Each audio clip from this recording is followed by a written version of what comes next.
ایران پر حملوں کے لیے کانگریس سے منظوری لینے کی قرارداد امریکی سینٹ نے مسترد کر دی ہے۔ 100 رکنی امریکی سینٹ میں قرارداد 47 کے مقابلے 52 ووٹوں سے مسترد ہوئی۔ قرارداد کا مقصد صدر ٹرمپ کو کانگریس کی منظوری کے بغیر ایران پر مزید فوجی حملے کرنے سے روکنا تھا۔ یہ قانون سازی کی اس تیاری کا پہلا رسمی امتحان تھا کہ آیا وہ صدر کی جانب سے بغیر ان کی رضا کے شروع کیے گئے پھیلتے ہوئے تنازع کو محدود کرنے کے لیے تیار ہیں یا نہیں۔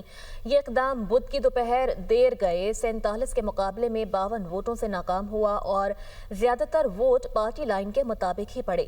اس سے ایک دن قبل قانون سازوں کو ٹرمپ انتظامیہ نے فوجی کارروائی کے جواز کے بارے میں بریفنگ دی تھی، جبکہ یہ اب تک 8ویں جنگی اختیارات کی قرارداد ہے جو کہ گزشتہ موسم گرما کے بعد سینٹ میں پیش ہوئی اور ناکام رہی ہے۔ صدر ٹرمپ کو کانگریس کی منظوری کے بغیر ایران پر مزید فوجی حملے کرنے سے روکنا تھا۔ یہ قانون سازی کی اس تیاری کا پہلا رسمی امتحان تھا کہ آیا وہ صدر کی جانب سے بغیر ان کی رضا کے شروع کیے گئے پھیلتے ہوئے تنازع کو محدود کرنے کے لیے تیار ہیں یا نہیں۔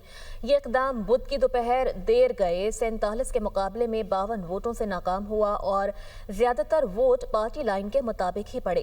اس سے ایک دن قبل قانون سازوں کو ٹرمپ انتظامیہ نے فوجی کارروائی کے جواز کے بارے میں بریفنگ دی تھی، جبکہ یہ اب تک 8ویں جنگی اختیارات کی قرارداد ہے جو کہ گزشتہ موسم گرما کے بعد سینٹ میں پیش ہوئی اور ناکام رہی ہے۔